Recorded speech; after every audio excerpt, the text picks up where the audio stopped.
Hello friends, welcome back to my channel Excellent Coaching. This is my second class of class 12 psychology, chapter 1.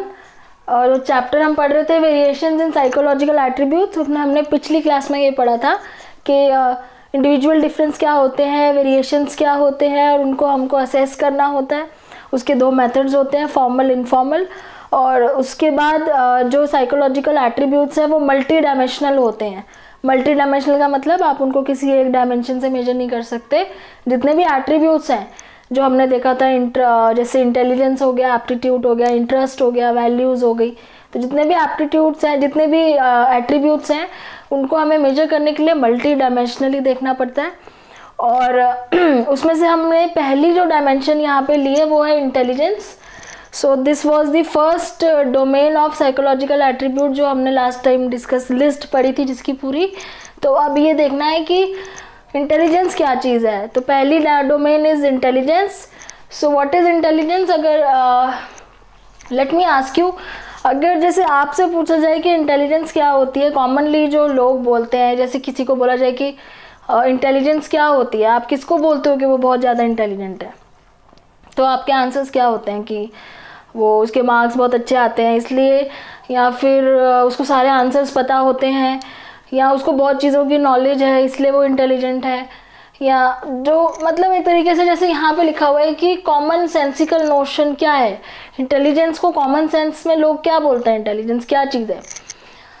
तो it is mental alertness. अगर कोई बहुत alert रहता है mentally, उसको सब पता है कि उसके आसपास क्या हो रहा है, वो हमेशा अलर्ट होता है, कभी कोई उसको बेवकूफ़ नहीं बना सकते. आप जैसे कहीं बाजार सामान लेने जा रहे हो, आप कहते हो कि इसको साथ लेके जाओ, ये बहुत इंटेलिजेंटली शॉपिंग करता है, इसको कोई बेवकूफ़ नहीं बना सकता, उसको प्राइसेस की नॉलेज है, सारे प्राइसेस की जितने भी हैं, और क्वालिटी की नॉलेज है. तो एक तरीके से अलर्टनेस हो गई, मेंटली बहुत अलर्ट है किसी भी चीज़ में, किसी भी काम में. ठीक है. दूसरा हम कॉमनली बोल देते हैं, जो मैंने बोला कि जैसे अभी बहुत जिसको जवाब देने बहुत अच्छे आते हैं. जैसे आपने कुछ भी टफ से टफ क्वेश्चन पूछ लिया related to your daily life, कुछ पूछ लिया, उसने आपको अच्छा सा जवाब दे दिया, आपको समझा दी कोई चीज़ बहुत अच्छे से. या फिर जो डेली एक्सपीरियंसेस होते हैं उसमें से वो बहुत ज़्यादा लर्न करता है हर चीज़, और उसको समझा एकदम से किसी को कोई पूछे तो उसको वो जवाब दे सकता है उसी टाइम. विट का मतलब होता है बिना सोचे आंसर कर देना. जिसके पास हर जवाब हो, जिसको ज़्यादा सोचना ना पड़े और ये ना कहे कि भाई अभी मुझे नहीं पता, मैं बाद में बताऊंगा, सोच के बताऊंगा. मतलब जो एकदम रेडी हो आंसर करने के लिए. उसके बाद क्विकनेस इन लर्निंग, जो बहुत जल्दी लर्न कर लेता है. जैसे हम बोलते हैं ना कोई इंटेलिजेंट है जो कि बहुत जल्दी याद कर लेता है, वो इसलिए वो इंटेलिजेंट है, उसको बहुत जल्दी याद हो जाता है. वो क्लास में पढ़ता है तो उसको सब समझ आ जाता है, याद हो जाता है. तो ये तो हो गए कॉमन सेंस के नोशन, मतलब जो कॉमनली लोग बोलते हैं कि कॉमन सेंस के थ्रू हमें क्या लगता है कि कोई इंटेलिजेंट क्यों है, इंटेलिजेंस क्या है. ठीक है. लेकिन जो ऑक्सफोर्ड डिक्शनरी के अकॉर्डिंग अगर हम देखें तो जो साइकोलॉजिकल नोशन है ना, वो ये कह रहे हैं कि इंटेलिजेंस क्या होती है? Power of perceiving, learning, understanding and knowing. जिसकी परसीविंग की पावर, परसीविंग मतलब अपने किसी भी चीज़ को अपने तरीके से देखना, अपने व्यू पॉइंट से देखना, या उसको परसीव करना, मतलब उसको किस नज़रिए से देख रहे हैं, वो वाली पावर. लर्निंग किसी को चीज़ को याद करने की पावर. अंडरस्टैंडिंग समझने की पावर किसी चीज़ को. और नोइंग किसी चीज़ को जानने की पावर. तो जिस अकॉर्डिंग टू ऑक्सफोर्ड डिक्शनरी जिसके पास ये वाली पावर जो होती है माइंड में, वो ज़्यादा फास्ट है और ज़्यादा क्लैरिटी से है, उसको हम इंटेलिजेंस बोलेंगे. ठीक है. तो कॉमन सेंस भी इससे मिलती जुलती बात ही कर रही है. जैसे मेंटल अलर्टनेस है तो यहाँ पे वो एक तरह से अंडरस्टैंडिंग हो गई, नोइंग हो गई, मेंटल अलर्टनेस. फिर रेडी विट का मतलब है कि जिसको अचानक से कुछ पूछो तो वो आपको आंसर कर दे किसी भी चीज़ का, तो परसेप्शन आ जाता है कि वो कितनी जल्दी समझ जाता है. क्विकनेस इन लर्निंग, तो यहाँ पे भी लर्निंग की बात कर रहा है. तो ये एक तरीके से कॉमन वर्ड्स जो हम इंग्लिश में लेमैन लैंग्वेज में बोलते हैं वो वाले वर्ड्स हैं, और ये थोड़े से टेक्निकल वर्ड्स हो गए यहाँ पे. ठीक है. तो इंटेलिजेंस को हम दो तरीके से डिफाइन करते हैं, कॉमन सेंसिकल नोशन और एक साइकोलॉजिकल नोशन. अच्छा, इंटेलिजेंस की जब शुरुआत होती है तो सबसे पहले एक ही साइकोलॉजिस्ट का नाम आता है, अल्फ्रेड बिने. अल्फ्रेड बिने का नाम इसलिए आता है क्योंकि साइकोलॉजिकल टेस्ट है जो IQ का, वो अल्फ्रेड बिने और साइमन ने मिलकर बनाया था, जब हम आगे देखेंगे। तो इन्होंने, क्योंकि इनको ये लगता था कि इंटेलिजेंस जो है ना वो सिर्फ IQ टेस्ट करके आप बता सकते हो कि कौन इंटेलिजेंट है। इनके हिसाब से इंटेलिजेंस वाज ओनली यूनिफैक्टोरियल, मतलब यूनिफैक्टर। लेकिन इनकी थ्योरी भी है, अभी हम थ्योरीज ऑफ इंटेलिजेंस में पढ़ेंगे, सबसे पहली थ्योरी इन्हीं की है, यूनिफैक्टर थ्योरी।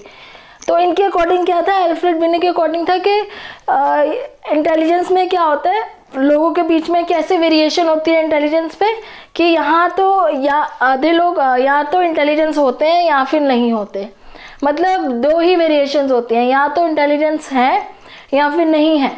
मतलब इन्होंने ऐसी कोई बात नहीं करी कि अलग अलग तरह की इंटेलिजेंस होती है। मान लो अगर कोई पढ़ने में इंटेलिजेंस नहीं है तो हो सकता है वो म्यूज़िक में इंटेलिजेंस हो, उसकी इंटेलिजेंस म्यूज़िक में हो। अगर उसमें नहीं है किसी के तो हो सकता है किसी की इंटेलिजेंस स्पोर्ट्स में हो, किसी की इंटेलिजेंस बोलने में हो, लिंग्विस्टिक हो, किसी की स्पेशल इंटेलिजेंस हो। तो अलग अलग टाइप्स की जो इंटेलिजेंस होती है, मतलब ये तो बाद में डिस्कवर हुआ था ना कि इंटेलिजेंस अलग अलग टाइप्स की होती है, बट इन्होंने पहले क्या बोला था कि इंटेलिजेंस एक ही होती है, यूनिफैक्टर, और दो ही तरीके हो सकते हैं, या तो इंटेलिजेंस है या नहीं है। तो जो इंटेलिजेंट अगर कोई है तो उसके पास सारी तरह की इंटेलिजेंस होगी। इनके अकॉर्डिंग ये था कि वो कोई भी प्रॉब्लम सॉल्व कर लेगा उस इंटेलिजेंस से।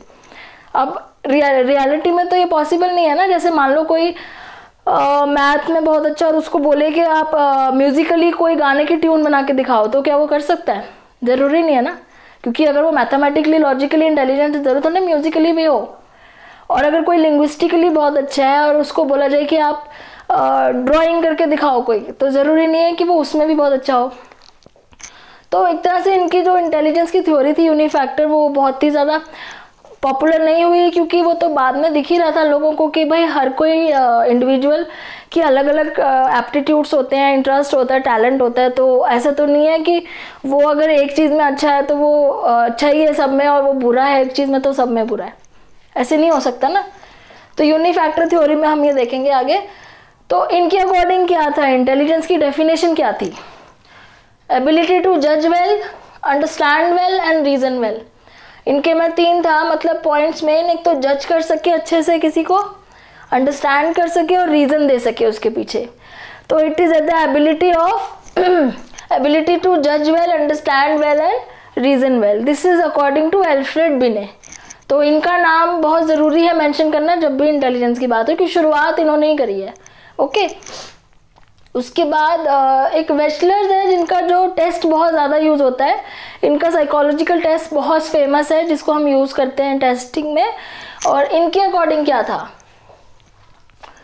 इनके according intelligence is a global and aggregate capacity of an individual to think rationally, act purposefully and to deal effectively with his or her environment। मतलब रैशनली सोचना, रैशनली का मतलब है लॉजिकली, मतलब किसी चीज़ को सही तरीके से सोचना, लॉजिक लगा के सोचना, ठीक है। और पर्पसफुली एक्ट करना, मतलब आप जो भी बिहेव करते हो, जो भी आप करते हो अपनी लाइफ में, उसके पीछे कोई पर्पस होना चाहिए, कोई गोल होना चाहिए, कोई टारगेट होना चाहिए। आप बिना किसी पर्पस के just for passing your time या खाली ऐसे नहीं करते, कोई ना कोई पर्पस होता है आपके हर काम के पीछे।